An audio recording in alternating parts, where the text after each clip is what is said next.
What's up, good people? It's your boy Laws OSS 980, other side of sports. We here to talk. It's just me, Laws in the building, solo dolo.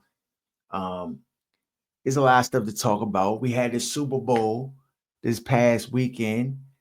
That was a good, well, it was a good Super Bowl if you was an Eagles fan. Let's just put it that way. Because Chiefs was getting mud hole. If you ain't watched the game, they was getting punished, bro. I think outside of the first series, after that, it was all downhill for the Chiefs. Patrick Mahomes, dog, I was he that was he on hard drugs before the game? It looked very uncharacteristic. His behavior, all the stuff he was doing, I was just like, get it. Granted, he got away with a lot of the stuff all year long, holding the ball too long and then make a great play. This wasn't the team for all that. Like, this was the team where you needed to have the Andy Reid game plan, which looked lackluster, if I might be honest with you. Um, but this is the dink dunk special joint where you getting the ball out your hands real quick. They really just did not have a prepared game plan for what the Eagles were doing. And the Eagles got a good defensive line, they got good secondary. I just thought they would have just been more deliberate in getting the football out. Instead, they treated like they was playing any old other squad, and they look bad. They look bad, and especially Patrick Mahomes. I put a lot of the blame on Patrick Mahomes and on the offense. I think the offense could have been better if Pat Mahomes just didn't play as bad as he played. And it's probably the worst we've ever seen him play in a big game like this. Maybe even ever on the thing. Granted, you look back at the box score, you see that he had 3 touchdowns and he had a couple bombs to Xavier Worthy, which they got late. But let's just be honest, people. That joint was like garbage time. It was a classic Kirk Cousins pat my stat type moment, and it really didn't have any significance on the game. Um, the Eagles pretty much dominated the entire game. Outside of Saquon Barkley really not doing too much. He did get shut down. I know a whole bunch of parlays and stuff was all wrong because he didn't get any time touchdown, and he didn't get more than like 67 yards or something like that. I think they had it projected for like 100 plus and at least a touchdown, but he didn't get that. Caught a lot of passes out the backfield. Was definitely involved, but just didn't really get out like you would expect. AJ Brown caught a touchdown. Devontae Smith caught a touchdown.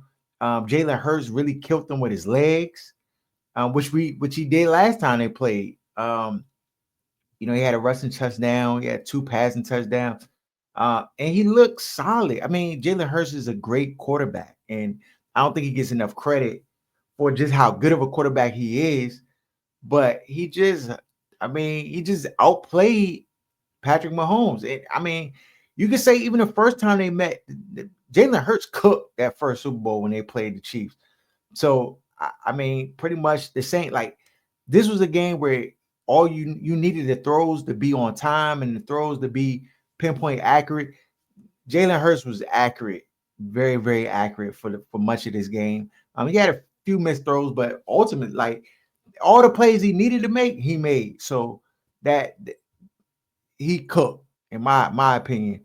Um, yeah, it was a lackluster like game from an entertainment standpoint because they just washed them for the most part. I know Gilly, shout out Gilly. He's size because he had him -4 and he talking greasy, and they showed up and they looked ready. Defensively, they looked ready. They looked like they had a game plan. Shout out to Sirianni. People hate first 5 weeks of the season, be like, yo, we hate him, get him out of here. But Sirianni, like, he I, I'll say this again, when we're talking like head coaches and in the NFL, what do you need? I don't think the dude's a genius X's and O's guy. Like, I feel like only one, maybe two of those like X's and O's type dudes. Andy Reid is one of them. You could probably throw Yeah, you might get throw Shanahan in the mix, but his ego get in the way. But I'm just talking about like pure play calling standpoint, X and O. I don't think Sirianni's that guy. I think he's more along the like the Dan Campbell, like cut from that cloth, the Dan Quinn kind of cloth, where it's like you're a good motivator. You know how to like get your team to buy into what you want to do and your philosophy, and you just get other people who handle the X's and O's and kind of manage it that way. And I think from a like a motivation standpoint, and who knows what he's saying to his players and stuff like that. But the dude is able to tap in to get them to actually play. They had adversity this year. They had times where people were like, "Oh, it's turmoil on the team," and they talk about AJ Brown reading books on the sideline. But to be able to get your team to kind of focus in, kind of block out the noise, tighten up, play still at a high level despite all the excess noise that's going on. Like I think that shows that as a head coach, you have some ability to be able to galvanize your team, get them focused on what the task at hand, get them to play up for big games and big moments. You do have playmakers. I'm not saying that it's all on him, but I'm just saying to be able to like get those guys engaged and be able to do it. That's to me, that's impressive. And he deserves credit for that. Now, when you got the top running back in the league and a top 3 quarterback in the league, I mean, say what you want. Jalen Hurts is dynamic. He can run, he can pass, he's dynamic. And that always like push you on the upper echelon of the quarterback tree, period. Because everybody's not mobile and athletic and can throw the football and make all the throws and all of that, all of the above. So shout out to the Eagles. I mean, they did a wonderful job kind of managing this game and coming in ready to play. Uh some things that you should take from this game before I get into the halftime Super Bowl situation. I know y'all that's what y'all here for. Uh the Giants hit staff, they should all be fired. They should be fired. You let the Eagles get a Super Bowl by your incompetence. And I don't put this on Dayball as much, but Joe Sheen, like the fact that he's able to keep his job after a complete botch, that's when you talk about DEI, that's what it looked like. That's what it looked like. Incompetence put into a situation that they don't deserve or have the credibility to have. And there you go. So they botched it. They botched it completely. Get them out of here. Uh, AJ Brown, Cook, Devontae Adams. I mean, not Adams. Devontae Smith. They all had good games. Shout out to them. Shout out to the Eagles. I mean, when you look at this, you take it in stride. The Commanders was right there, Nelly. We was right there on the cusp. We right there, and I'm just like, we just gotta retool. Gotta retool and just get right there. Dak Prescott had the audacity to say that they right there. Yeah, y'all Bama's is not right there. Stop it. Cowboys fan, Jeremy John, all y'all Cowboys fans. Come on, let me talk to you for a minute. Let me bring you back down to reality. Y'all not close. Y'all not close. Y'all got a coach fool's gold. The owner, that Bama decrepit. It just not y'all not close. Dak health 50-50. He the black Kirk Cousins. I just don't know why he says stuff like this. Just shut up, bro. You got a camera in your face. All you need to say is we just trying to get better. You need to just put the expectations back there. They got you drinking the juice too, bro. You on hard drugs? Your brain, you need to see a therapist, bro, because your mind is not right. It's scrambled eggs if you think that the Cowboys is right there, bro. Y'all not right there. Y'all not. Y'all gonna go through this off season. Y'all gonna get some more pieces. It's like, you clean up one mess, another mess spill over in the corner. Like it, bro, get him out of here. Get him out of here. Halftime. Let's get to the halftime situation. We had Kendrick Lamar front stage. He rapping. He got Samuel L. Jackson out there as Uncle Sam. That was a tough little tidbit in there. I thought that somebody, people always ask me, like, they be like, "What you think about the Super Bowl?" What I'm like, I thought it was good. I thought it was a B plus performance. I think that that's what you're gonna get when you get Kendrick Lamar. Like, you're gonna get him, like, kind of,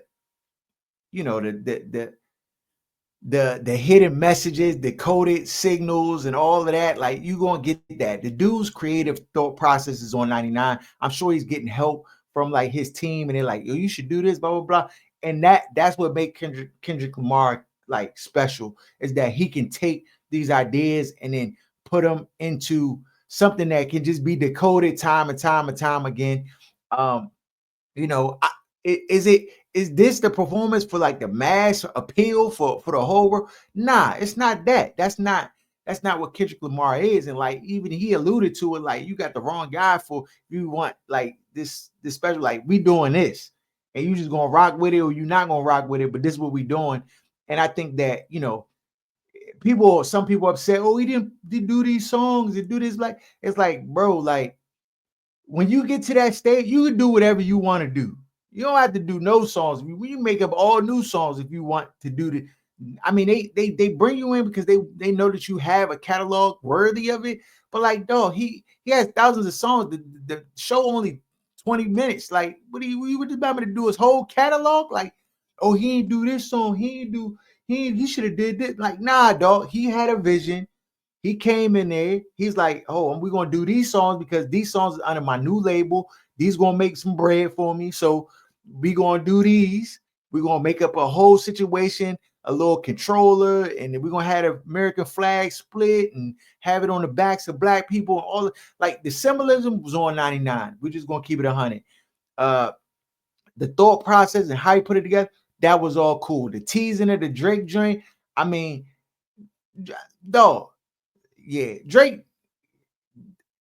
leave the man alone at this point, because this you kicking a dead horse. Like, I think this is the last event single situation where he could just go in on the joint, and then this, like, all right, this is it. Like, it's like when you watching a movie and the Bama blast him, then he go over to him and he stand over top of him and yeah, like right to then the screen turned black. That was the screen turned black joint. You got his exes on stage. You got Serena up there, the other youngin up there.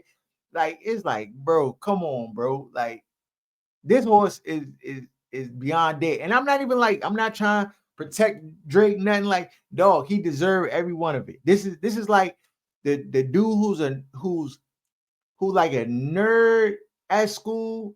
Nah, he a square for real. But he been hanging around the cool dudes, and now he think he a gangster. And then he going around and he pop off, and then he popped off at the dude in art class who's the smarty yacht, nerdy type, artsy type Bama. He pop off on him. Then the dude is like, young what? Like, and then smarty yacht Bama, his family really in the streets. So he like, hold on, bro. You ain't gonna be talking to me crazy just because you see me here like this. I like, we could fight. And he's like, man, whatever, Joe, boy, I'll smash you, whoop, whoop, whoop, talking all crazy. Then they go outside the playground and the smarter y'all Bama whoop them. Nobody's jumping in. Bama, everybody gonna have their hands up like, he get punished though. Like, I thought he could fight, but the nerd Bama rocking him, bro. And you automatically just going to jump on the nerd Bama side and just be like, hey, bro, like, you was talking in trap. I thought you was greasy like that. And the whole time he was front. That's Drake. Drake is the pretender.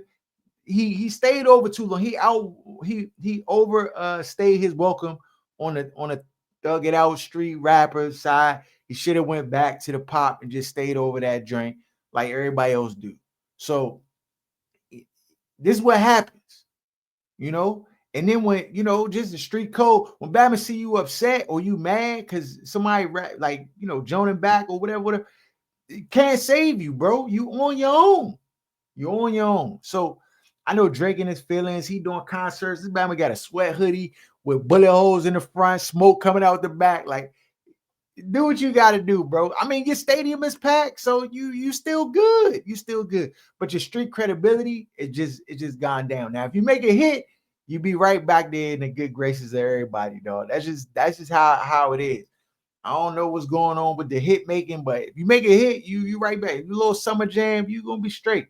But just don't mention Drake no more, dog. Just stay off, like get away from this drink because the Bama shown he got hands and he can handle this and he gonna do it to the max.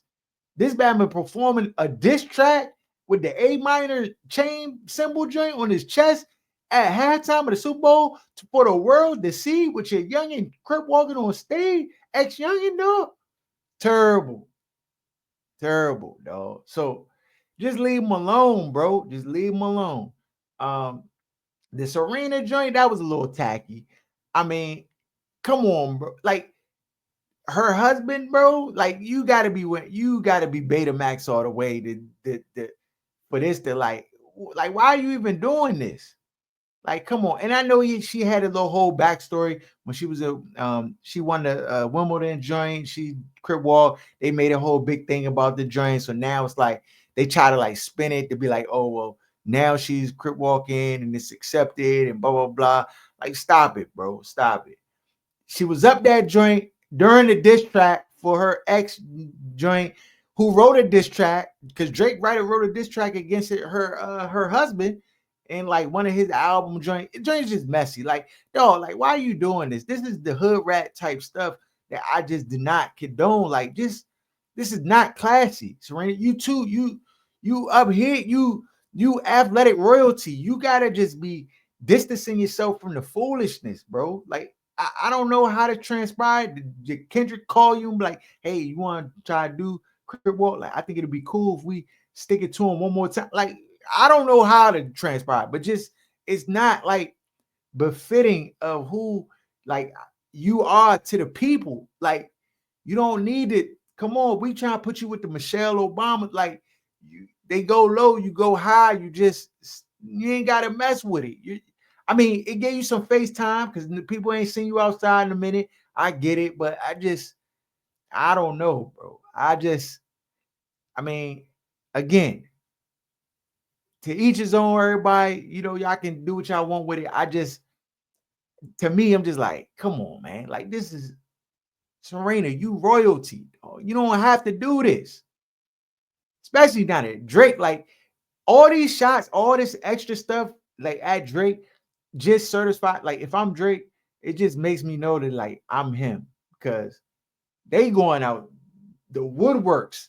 They pulling out everything to get me. So that just says you at the top of the food chain, bro. So you good. You don't need to go back and forth much with this no more because you losing.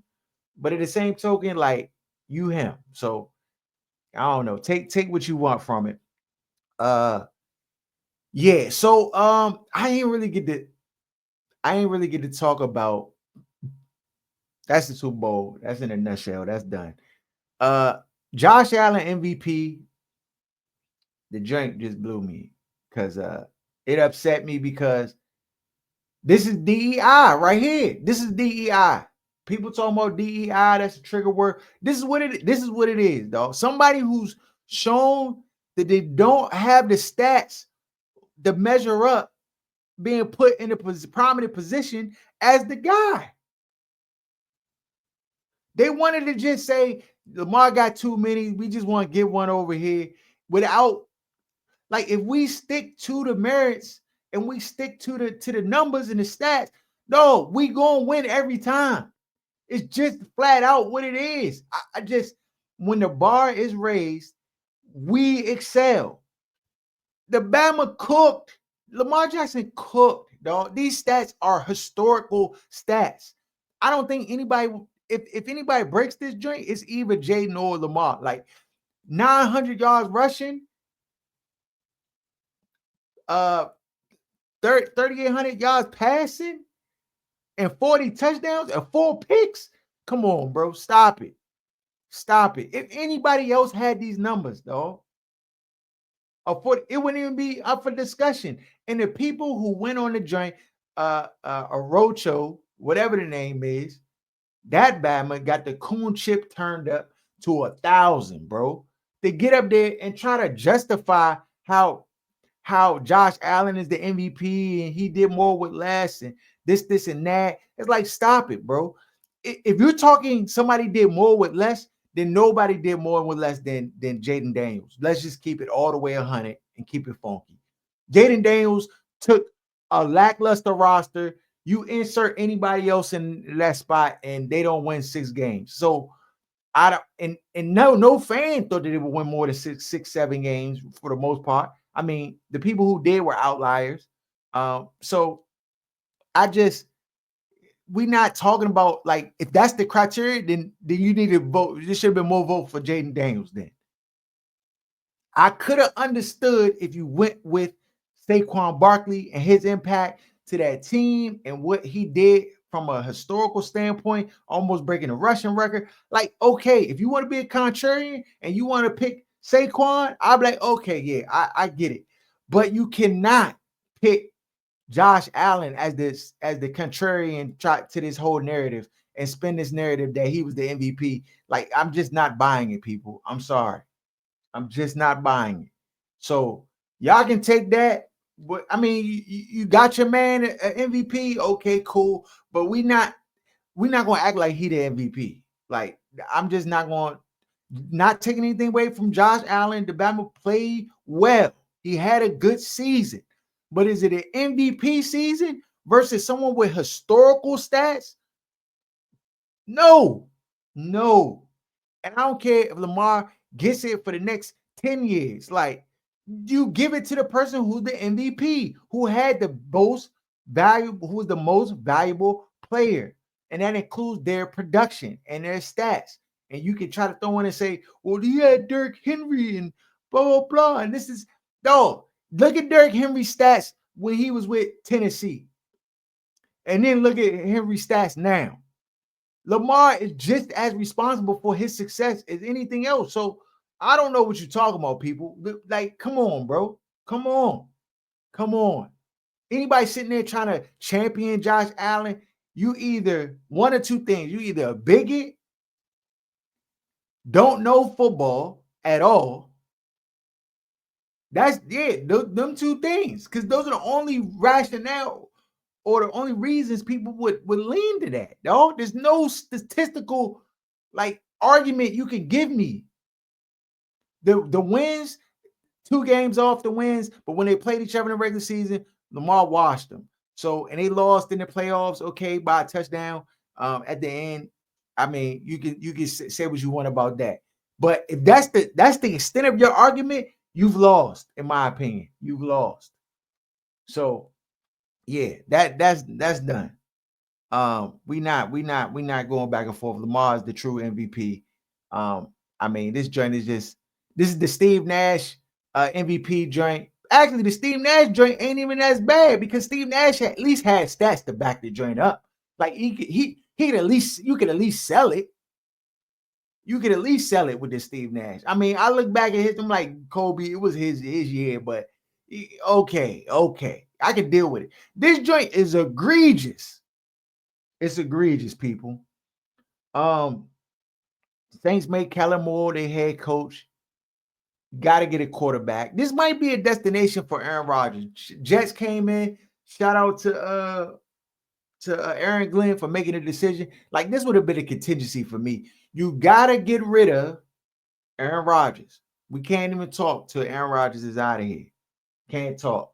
Like he'll destroy your franchise. He'll mess it up. So we not having like he gotta go, which the Jets did. Shout out to Aaron Glenn. Y'all now have a chance. You now have a chance to do something with the football team. Now you gotta get the owner and his kids out the room. Gotta box him out, do an Eric Bieniemy, and just as Aaron would say, and just shut him completely out. You gotta do it, but it is what it is. You gotta go out like that or not at all. But Aaron Rodgers was the first order of business. If I'm the head coach, he gotta go because he's gonna mess up your whole franchise. If you're the Saints, you picking, I think 9 or 10 in the draft. That's too late for a quarterback in this draft. Like I just you're not gonna get a top guy. You're gonna be struggling. You know, this might be a situation where you bring in an Aaron Rodgers or somebody like that to come to your organization and kind of just at least give you. I mean, you you need a quarterback to run your offense. And without one, you're dead in the water. Again, I wouldn't, I mean, I feel like Aaron Rodgers is the coach killer. But if you're Kellen Moore, you probably could survive. If you're a black head coach, you're dead. You're dead. But you might be able to survive, Kellen. You might be able to survive. But if Aaron Rodgers is looking for another destination, I think that would be like a place where he could go, because Derek Carr is not it. I mean, I'm not a fan of Derek Carr. Yeah. So I don't know what you do there, but yeah, Kellen Moore, he the coach there. He probably not gonna do much there. I'm not anticipating he does much. What else? Kelly Stafford, Matthew Stafford's wife, goes on her podcast, trashes the McVay and the Rams about letting Cooper Cup go and stuff like that. No, Matthew, bro, you got to control your youngin. This joint is just not a good look. Like, she can't be more vocal than your own agent, bro. Like, she messing up deals and messing up negotiation, connections, friendships, like creating narratives and spinning. It's just bad. It's a bad look, bro.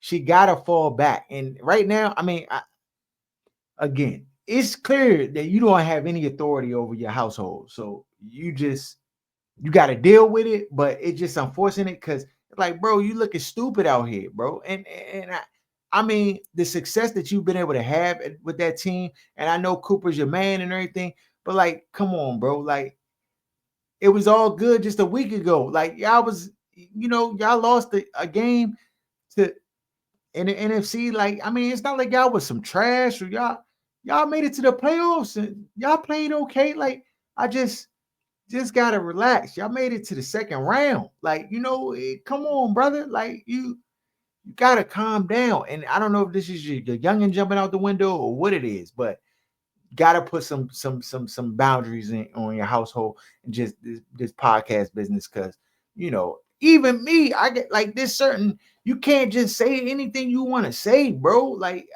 you gotta talk to her. But it is what it is. They talking about like Sam Darnold going to LA, and they just shuffling around these quarterbacks, and it's on. I don't. You can't win with them. That's what I want to say. It don't matter if you switch them around, you're not gonna win with them. Matthew Stafford, you being where the grass isn't greener, bro. You go to some of these other places, I'm telling you, you're gonna be blown. You're gonna be blown. Um, On to some basketball. We can talk a little bit of basketball. I'm not watching the Wizards. They suck. They trash. It's unwatchable. I watched the other day. One time, this is rare occasion. I sat and I watched Champagnie. I like Champagnie. He can play. Like, I'm at the point where any young Bama on the roster that can show like he can play a little bit, let him rock out. We don't need to go down and try to let the young boy rock out. Anybody they come up from the D League, just let them rock out. Let me see what we got on the roster, bro. If you like, because we know what we got in Poole and some, Brogdon, and like, we know what we got in them. Let the young boys rock out. I don't want to see no more. Like, just keep losing games. Hopefully, get the number one pick. It's not gonna be enough because y'all haven't done anything. There's no we still hit. This is the problem I have with the Wizards. Every year they tell me they rebuilding, they going to restart. They got a vision of what they want the team to be. This, and that. Boom, boom, boom. We gonna do this, do this. Then they make these moves that don't make any sense. They bring on these pieces. They young. Do they have talent? Well, I don't know. I think Kalabali, to me, and I know, shout out my man Rick. Rick will get on me. Yo, you don't like him. Like, dog, I don't like players who can't score the basketball efficiently and effectively and shoot from the outside and can score. You can't score like a scorer. I don't really like you as a basketball player. I don't, because the NBA is not about gritty defenders and sometimes slashers. It's about who can score the basketball. We care about who can score. KD just jumped into the 30,000 point total, like putting them eighth on the points thing. No, score. Steph Curry, score. Jimmy Butler coming from another team, and Jimmy Butler does everything. But what do you want Jimmy Butler to do? Take pressure off Steph Curry. How? Scoring. Go down the list. Devin Booker, score. Go to any team. Kay Cunningham, oh, we need you to score. He's scoring. Who else? Just go down the line. Put Tyrese Maxey, oh, we need you to score. Embiid, oh, we need you to score. All the other stuff does not matter. If Bama's cannot score, who cares? Paul George, dog, he come to your team, he not scoring, then he's worthless. Trade him away. Like this is what I'm talking about. And you keep picking and drafting these players who don't have scoring as the top characteristic of their game. And that's problematic because in the league, you need to be able to score. You bring in Soar, he's big and he's sometime with these shots and blah, blah, blah. Not about my injury, but I'm just saying, like, if he can't score, I don't want him. You're not building the team correctly. You're not building the team correctly if you're not building it with scores.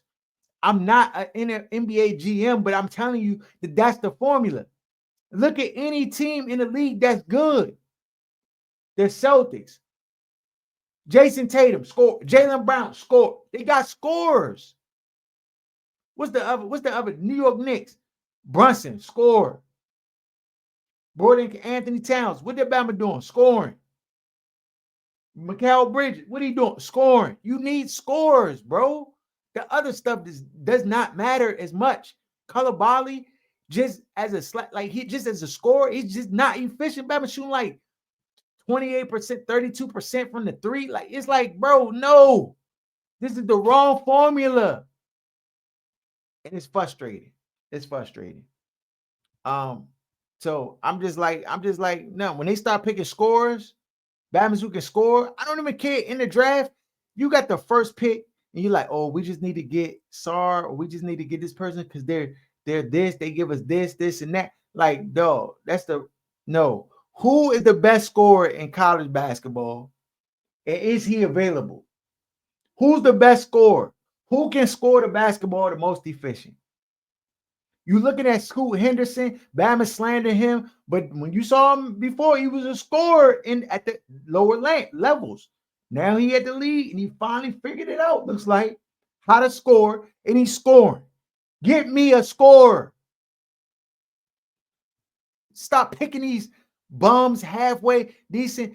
Jordan Poole, okay, you can get a pass with Jordan Poole. I think he's a scorer. Like, that's in his nature to score. Everybody else you pick got to be scorers, dog. Everybody else. Any player you bring onto the team, I want to try to assemble this team the right way. No, find me cookers who can score the basketball and then bring them on the team. That's it. That's it. This is other basketball news. Joel Embiid done. His knees is styrofoam cup. He done. Get him out of here. He done, dog. This whole knee management, not playing the whole season and stuff like that. Like, I don't know if he overweight. I don't know what the deal is. I don't know if he just don't care as much, or he just don't see winning in the future. So he just not giving his whole to it. Like, the dude is washed goods. I would not do anything like, and be like, just if I don't know if Philly paid him, but like, you got to just trade him from your roster while there's still any kind of value in him. Just trade him off your roster.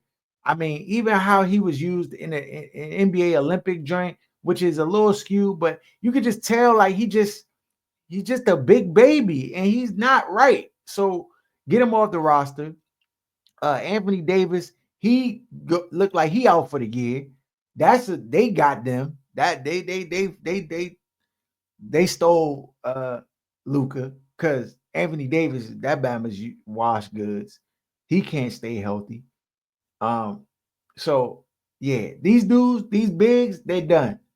They're done. Embiid is done. I'm telling you, people will be like, "Oh, yo, how you gonna say he finished? He done. He Bama got to get another surgery, I think, on his kneecap. He done. He done. Another surgery is doing him in. I don't know why they prolonging it. If he needs surgery, just give him the surgery now. But I guess they like, nah, we not letting him to get the surgery because that's his plan. He gonna get the surgery now, then be on the trade block, like whatever. Like, no. You gonna have to play on that, brother. I'm sorry.